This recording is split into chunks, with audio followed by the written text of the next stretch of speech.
মানে শাশুড়িকে বোঝাতে হবে যে আমি তোমার কাছ থেকে সব কিছু শিখে নেব, আমি কিছু শিখে আসিনি। শাশুড়ি বলবে কিন্তু, কি শিখে এসছো, এতদিন ধরে বাবা মা কি শিখিয়েছে? কিন্তু মনে মনে সেই শাশুড়িরা এইটাই চায় যে আমার কাছ থেকে সব কিছু শিখে নিক, সে যেন আমার থেকে কম জানে। এই জিনিসটা যদি সে ফিল করতে পারে, সে কিন্তু খুব খুশি হয়। আর হচ্ছে তারপরে রান্না বান্না করতে গেলে সব কিছু জিজ্ঞেস করে নেবে।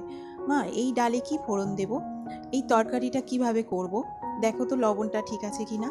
এই জিনিসগুলো যদি উম, শুনে নাও না শাশুড়ির কাছ থেকে, শাশুড়ি কিন্তু প্রথমে মুখ ঝামটা দেবে, বলবে এইটুকুও শিখে আসোনি, এইটুকুও জানো না, এত বড় ধাড়ি মেয়ে হয়ে গেছো, এইটুকুনি যা করতে পারো না, এইরকম বলবে। কিন্তু মনে মনে খুব খুশি হয় যে আমার কাছ থেকে সব কিছু শিখে নিচ্ছে।